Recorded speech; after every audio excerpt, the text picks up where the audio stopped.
You ever watch a horror movie and halfway through you just go, yeah, I know exactly how this ends?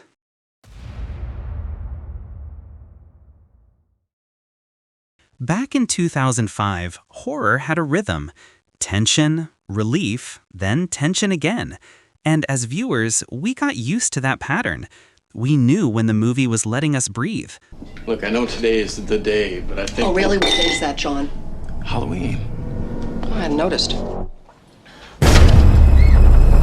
Then The Descent came in and quietly broke that system. It doesn't give you those reset moments anymore. No clean pauses, no proper recovery. Even when the characters stop, it never actually feels like a break. Let's talk about rest moments in horror, because usually that's where the movie lets you breathe. Characters sit down, regroup, make a plan, and you relax with them.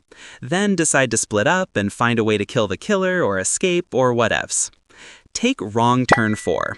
Before they lock themselves in that room, everything feels chaotic. They don't fully understand the threat, people are moving randomly, and as a viewer, you're constantly guessing, okay, this person is dead. No, wait, maybe not. There's tension because things feel out of control.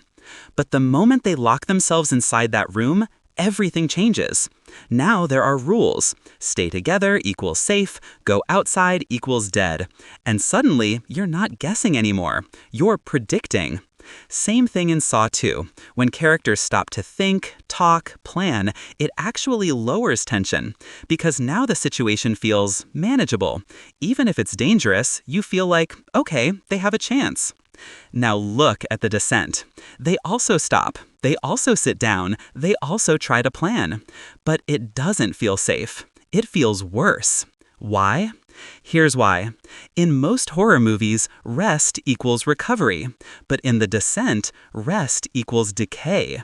Their torches are burning out, their batteries are dying, darkness isn't coming, it's already there, and they don't even know where the exit is. So every second they sit still, they're not stabilizing the situation, they're making it worse. That's why, as a viewer, you don't relax. You get anxious. Because instead of thinking, okay, they're safe for now, you're thinking, why are they wasting time? It's like watching someone pause a game while their health bar is still dropping. No, here's the part most people don't even realize. The cave itself is doing most of the work. Because in normal horror movies, space helps you. You get rooms, hallways, open areas, places to move, places to escape, places to hide. In The Descent, space is working against you. The tunnels are too tight, characters can barely move, sometimes they can't even turn around properly, no quick escape. Light only comes from what they're holding. If it dies, they're blind. So even when nothing is happening, you feel pressure, physically. Half the time you're watching like, yeah, nah, I would have turned back 10 minutes ago. And this is the biggest thing. Most horror movies let you feel smart. You can predict things, you understand the layout, you know where danger is. The Descent takes that away, completely. There's no clear map of the cave. You don't know where anything connects. You can't tell where they are at any point. So your brain can't solve the movie. You're stuck reacting, just like the characters. And that creates a different kind of fear. Not jump scares, not shock, but confusion, uncertainty. You're not watching like something's about to happen. You're watching like something is already wrong. I just don't understand it yet. And that's why this movie still works. Not because it's bigger, not because it's louder, but because it understands something most horror movies don't.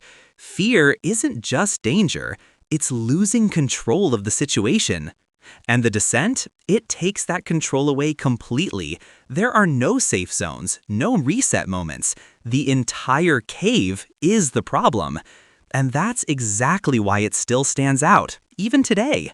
I'd personally put it somewhere between a B+ and an A-, depending on what kind of horror you enjoy. But if you're into survival horror, yeah, this is not one you skip.